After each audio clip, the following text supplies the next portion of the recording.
بالنسبه للسي عزيز خنوش لو يراعى المساله ديال تضارب المصالح كان ممكن يدير حويجات افضل.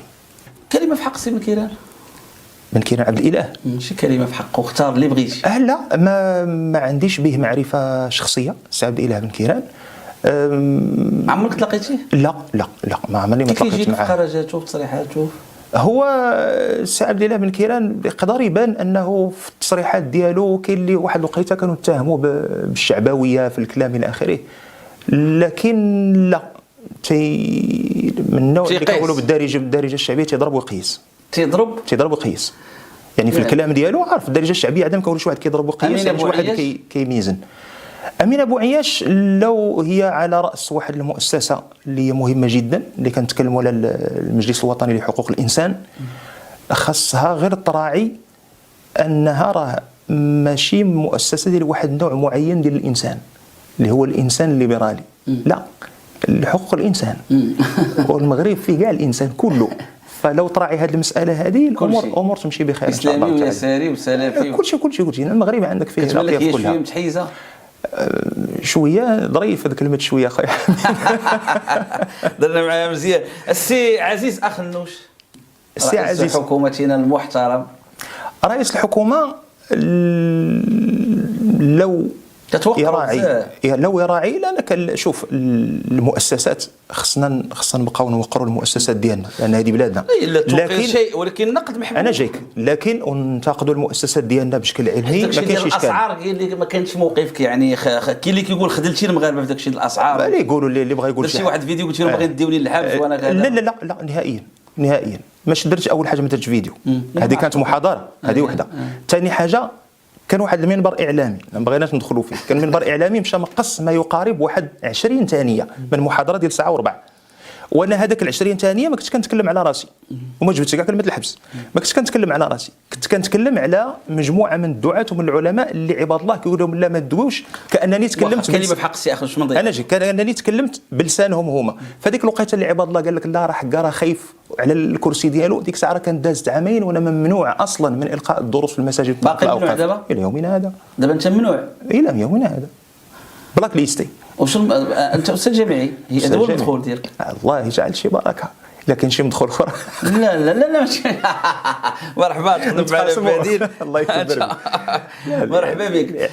قلنا بالنسبه للسي عزيز خنوش لو يراعى المساله ديال تضارب المصالح كان ممكن يدير حويجات افضل، لان ما يمكنش الجمع بين المال والسلطه في الاسلام.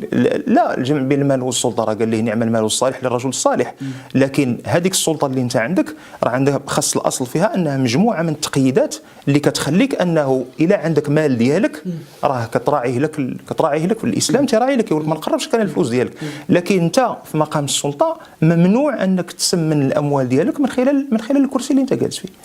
بارك سيفي سؤال كي غنديروا له واخا اذا هذه الولايه خاص واخا سؤال دوك البيران علاش محلولين؟ شكون سولتي انا؟ سولي انا كنسولك انت اللي جالس حدايا هاد الساعه. القى واحد اخر غادي نسولو. وانت رئيس حكومه لقيتك انت. لا خلي رئيس حكومه دوك لي سوبوزيسيون. شوف دوك لي سوبوزيسيون داك النقاش. وانت رئيس حكومه اش غدير البيران؟ لا خلينا من رئيس انا ماشي رئيس حكومه. لا شوف هذا النقاش لا يجر لهاد الساحه هذه حيت ما عندها حتى شي معنى. غيجي واحد يقول لك انا رئيس حكومه نحيد البيران، غيجي واحد يقول لك انا رئيس حكومه غنكثر البيران. هذا كلام لا ودابا حنا كنناقشوا سي حميد كنناقشوا بغينا المستوى الوعي ديالهم كي كنقولها بالدارجه بغينا نديروا ليه كريك يطلع شي شويه الفوق. اما ما نلقاوش راه هي بحال ملي كنا باقيين صغار كانت الشتا كتصب بالحلوى واش غادي تجمع بزاف ولا تجمع شويه. لا والله الا بحال كون كنت رئيس حكومه. هذا ملي يكون عندي مثلا مشروع انتخابي وجاي مثلا مصادفني انا كممثل مثلا امين عام ديال شي حزب وكتقول لي لو كنتي مثلا رئيس حكومه غنقول لك اشنو كاين. لا الجانب السياسي اي انسان كيحمل مشروع ديني وفكري راه يبغي تكون عنده السلطه باش يطبقوا. انت تكره تكون عندك السلطه. لا اسمح لي. لا ما بغيتش تكون عندي السلطه. ما يمكنش. الا كتعرفني اكثر مني هذه حاجه اخرى عاوتاني. لا اسمح لي السياسي هذا موضوع ماشي السلطه بذاك المفهوم السلبي. لا الله يفتح عليك. السلطه الربانيه. لا اسمح لي خلينا نرجع. كتبغي الله عز وجل ما تبغيش دينه يدوز. لا تبغي تطبق ديال الاسلام. لا تبغي ولا نبغي؟ لا تبغي وكي غادي تطبق ديال الاسلام خصك سلطه. كاينين الناس واجيك السلطه انت غتقول لهم لا اسمح في السلطه. باش تخلي دابا كتناقش معايا واحد الحاجه ديال العجل، اجي نضربوا على العجل فين نربطوه؟ حنا ما عندنا العجل لا والو. لا انا قلت لك لا يوجر النقاش لهذه الساحه لان هذه الساحه ما خداماش. انت قلتي لي كنلقاوهم في البيران. اول حاجه هذا ماشي هو الواقع ديال كاع الناس. كي قلتي قبيله ملي دويتي قلتي لي غتعيط لك كذا ولا تعيط لك كذا، ماشي هما اللي كيعيطوا لك، ماشي هذو كاع واقع الناس، حتى هذو ماشي كاع واقع الناس، بل هذو القله القليله من واقع الناس. هذه وحده. المساله الثانيه، الى الواقع خامج نفترضوا هكذا، حنا الواقع خامج، حنا غادي نشدوا النصوص وغادي نعوجوا لها عنقها باش تساير الواقع الخامج. لا ماشي هذه ابدا. اذا اش غادي نديروا؟ خصنا نقلبوا اننا نصلحوا هذاك الواقع. شكون اللي كيقول دابا الشراب يوليو يشربوا الناس مثلا في الاجتهادات دابا اللي كاين، او الناس نطبعوا مع المثليه ولا كذا؟ شكون تيقول؟ المجتمع كيتصدى لهذا الشيء، ما قابلش هذا الشيء. كنناقشوا مشاكل ديال الورث ديال الولايه، مشاكل راه شوف السياسيين ماشي انت، كاين بعض الناس بعض الاصوات راه كتستغل وكتدوخ الناس في الهضره. راه الناس اليوم انا ماشي كنتبنى فكرتهم، شوف كنهضر معك بالمسؤوليه، خصنا الانصاف. راه اليوم كاين مشكلات اجتماعيه مطروحه على الناس. عرفت من جملتها الارث. انت ما راه كاين اسر عندهم مشكل، كاين مشاكل الولايه، كاين مشاكل ديال البنكه، كاين مشاكل ولكن السي بن كيران مثلا شنو هو الحاجه اللي راه الناس بغاو زعما هذا الاصلاح وهذه المشاكل راه غتطبيع مع اللواط والشذوذ، وكيولي النقاش كياخذ ابعاد اخرى. ما كاينش واحد غيلوي النص السياسي. لا زعما يشدوا النص المغاربه دابا. لا هو اللي كاين المغاربه راه مسلمين ماشي. لا مادام المغاربه مسلمين، لكن الى غيرتي القانون اللي غادي يحكمهم راه غيولوا المغاربه يتحكموا بواحد القانون اللي ما هوش. انت ياسين باش كتحاكم انت دابا؟ لا حاكمنا، ولكن لا انا وياك كتحاكم القانون. لا فهمت. علاش مدونه التجاره منين هي باش كتحاكم السياسي؟ لا انا معاك. طيب واش هادشي كيعني انه هادشي اللي حنا كنتحاكموا ليه انه صحيح؟ وشنو هو اللي ماشي صحيح؟ فهمتيني ما نقول لك؟ اذا انت مثلا باقي نعقل ماشي حلقه ماشي جوج درتي على واحد العدد ديال الحقوقيين اللي ما تخادش بعين الاعتبار انهم غير ناس اللي كيعبروا على الراي ديالهم، ولكن بموجب هما باش كتحاكموا بنصوص قانونيه. لا كاين فرق ما بين القانون الجنائي والقانون بالصوره الجنائيه والمحاكمه العادله. الشيء القانون الجنائي وقانون بالصوره كنقول لك بمنتهى المسؤوليه مسؤول رجال القانون من احسن الوثائق القانونيه في العالم في المغرب القانون الجنائي، ولكن المشكل ما كتمتعش بديك القواعد اللي كتدخل عندهم. هذا هو الفرق. المحاكمه شيء ماشي دائما. لا ماشي اكيد ولكن كاين محاكمات. نسولك لا يخلو مجال من النزهاء كما لا يخلو مجال من السفهاء. صحيح. السياسيين بخصوص زواج القاصرات عافاك باقتضاء نبغي رايك فيه. القاصرات زعما اقل من 18 عام. انا بغيت نسولك القاصرات في الاسلام شنو؟ حيت هي هذه ملي لا في الاسلام في الدين شنو كيحدد الاسلام القاصرات؟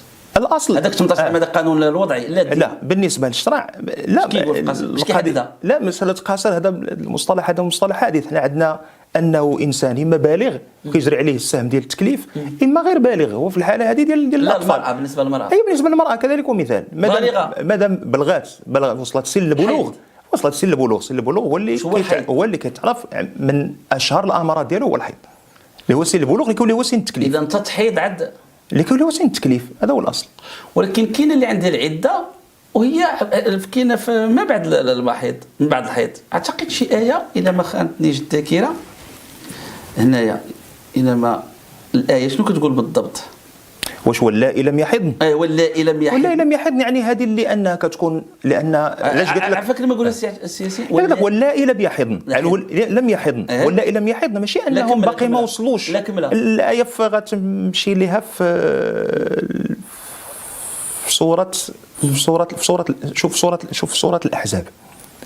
شوف صوره الاحزاب ان لم تخني الذاكره. هي يا أيها النبي إذا طلقتم النساء فطلقوهن لعدتهن واحصوا العدة واتقوا واللائي يئسن من المحيض هذو اللي فاتوا إن ارتبتم فعدتهن 3 أشهر واللائي لم يحضن وأولاة الأحمال أجلهن يضعن حملهن ومن يتق الله يجعل. واللائي لم يحضن ماشي اللي باقي ما وصلوش للحيض. اللائي لم يحضن حيت كاين حالات استثنائية ديال المرأة ما تيجاش الحيض او اللي يقدر يتعطل على الحيض مثلا تدير 22 و 23 سنه ممكن انها تزوج لان سن البلوغ اذا باقا ما بداتش كتحيض وتزوجت. انا جيك لان سن البلوغ امراه وصل عليها 22 سنه ومثلا باقا تعطل عليها الحيض لسبب من الاسباب انا اعتبر هذه باقا دريه صغيره. لا هو عندنا سن البلوغ يحدد اما بالمساله ديال الحيض او الاحتلام مثلا بالنسبه للرجل او لا بعض العلامات كانبات الشعر ديال العانه والابطين وكذا الى اخره. اما الا ما بان حتى شي علامه من هذه العلامات كاين عندك فوق تيتكلم على 15 سنه منهم من رفع ل 18 وكاين اللي خلاها في 15 سنه، فعلى اعتبار انه هذاك اقصى زواج القاصرات ما فيهش مشكل. لا ملي كنقولوا زواج القاصرات ما فيش مشكل، شنو كنقصدوا بزواج القاصرات ما فيش مشكل؟ واخا ما عندهاش. لا راه مهم هذا المساله. بنت عندها 14 عام تزوج، بنت عندها 14 عام ديال الدار البيضاء، ولا بنت عندها 14 عام ديال الجبل، ولا بنت عندها 14 عام في الصحراء؟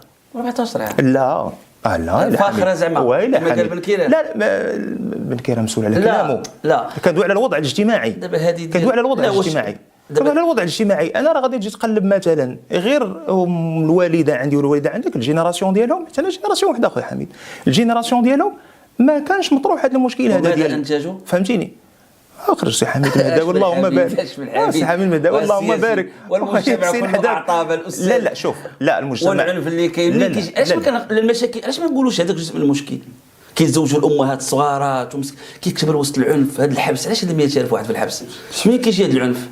راه جزء من المشكل هذا. واش الام مطفوجه مزوجه عندها 14 عام ما عارفاش معنى المسؤوليه، كتجي تعطيها انت لواحد الشيخ ولا عجوزه اش كتسمى، وكيدز على الدكاكه وكتولي تنفسها في ولادها. وعلاش المجتمع المغربي كيعيش ازمات؟ ربما دارت من الازمه. واخا هي دارت، ما انا تجاوزا نسلكوا هذه القضيه وندوزوا لحاجه اخرى. هي دارت 18 عام وجبنا لها نفس هذاك السفيه اللي قلتي مارس عليه هذاك العنف الى اخره، زعما 18 عام باش تكون عندها حصانه نفسيه، ما كاينش غرامه المشكل. هذاك سي حميد راه الاستثناء هو اللي ذكرتي انت.